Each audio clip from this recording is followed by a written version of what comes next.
Évangile de Jésus-Christ selon Saint Jean, chapitre 10, des versets 31 à 42.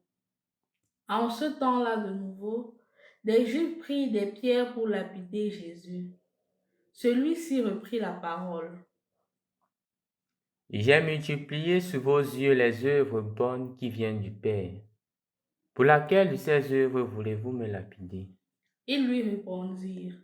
Ce n'est pas pour une bonne œuvre que nous voulons te lapider, mais c'est pour un blasphème. Tu n'es qu'un homme et tu te fais Dieu. Jésus leur répliqua. N'est-il pas écrit dans votre loi? J'ai dit, vous êtes des dieux? Elle les appelle donc des dieux, ceux à qui la parole de Dieu s'adressait. Et l'écriture ne peut pas être abolie. Or, celui que le Père a consacré et envoyé dans le monde, vous lui dites, tu blasphèmes, parce que j'ai dit, je suis le Fils de Dieu. Si je ne fais pas les œuvres de mon Père, continuez à ne pas me croire.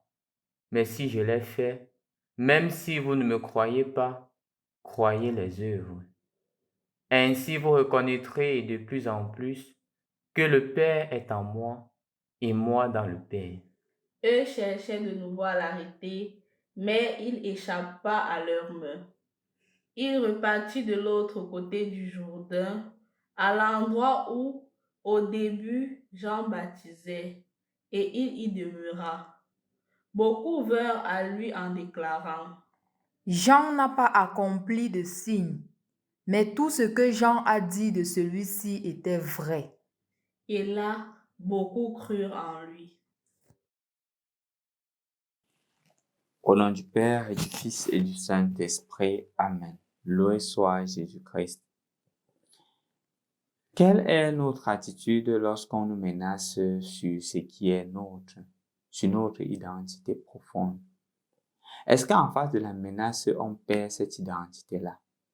On perd cette identité qui nous est propre parce qu'on a peur de mourir, parce qu'on a peur de perdre certains avantages. Quelle est notre réaction?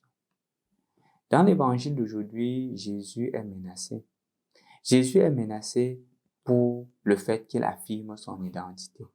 Et ce qu'on lui demande, c'est tout simplement de régner son identité. On veut le lapider. Il dit, pourquoi me lapidez-vous? Ce n'est pas parce que tu ne fais pas de bonnes œuvres. C'est parce que tu blasphèmes. Jésus n'a pas peur. Il n'a pas peur qu'on lui dise que on va te tuer. Il est convaincu que le chemin qu'il est en train de suivre, son identité propre, n'est pas une chose négociable. C'est du non négociable. Et pour cela, il est prêt à mourir. Avons-nous des choses pour lesquelles nous sommes prêts à mourir? Avons-nous des choses sur lesquelles nous tenons ferme? Dans la première communauté chrétienne, les premiers chrétiens mouraient pour leur foi. Nous avons suivi il y a de cela quelques jours Sidrach, Mésach et Abdenago, qui sont morts pour leur foi. Sommes-nous prêts aussi à mourir pour notre foi? Peut-être aujourd'hui on ne parlerait pas trop de la mort physique, mais on parlera de la mort dans le sens où nos avantages sont mis en péril. Dans le sens où les petits profits que nous avons sont bloqués. Et on nous oblige, on nous force à changer cette identité qui nous est propre d'enfant de Dieu. Quelle est notre attitude? Réagissons-nous comme Jésus? Réagissons-nous comme Jésus en disant, je suis le Fils de Dieu, j'appartiens au Christ, et appartenant au Christ, rien ne peut me séparer de cet amour. Ou est-ce que nous disons, en tout cas, la vie c'est devant, le Seigneur comprendra. C'est à toi de faire aujourd'hui le choix. N'oublie pas que le carême est en train de tendre à sa fin. Tendant à sa fin, le Seigneur voudrait que tu aies aussi ce courage-là de ne pas te diluer dans l'universel, mais de faire briller la lumière qui est en toi. Sois-en convaincu. Quand une porte se ferme avec le Seigneur, 3 autres s'ouvrent. Garde ferme cette foi qu'il a mis en toi. Et en face de la difficulté que tu es en train de vivre maintenant, le danger du suivisme, parce que tous tes camarades, tes amis font ainsi, tu es tenté de faire ainsi.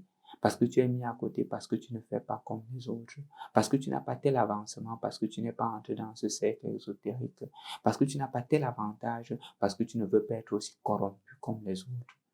Le Seigneur est avec toi. Le Seigneur a eu le courage de tenir ferme la foi en t'invitant aujourd'hui à tenir aussi ferme cette foi qu'il a déposée en toi. N'oublie pas que c'est lui qui te guide. Ce ne sont pas tes forces. Si le Seigneur ne bâtit la maison, les bâtisseurs travaillent en vain. C'est pour cela aussi que pendant ce temps de carême, l'un des piliers essentiels, c'est la prière. Tourne-toi vers lui. Nous t'avons proposé ici la lecture divine. Après la lecture divine, nous t'avons proposé la prière d'alliance et d'autres propositions viendront encore. Commence déjà par vivre fidèlement ces engagements et tu verras que petit à petit, cette parole du Seigneur te transformera. Te transformant, tu pourras voir comme Dieu voit et tu pourras décider comme Dieu voudrait que tu décides. Au nom du Père, et du Fils et du Saint-Esprit.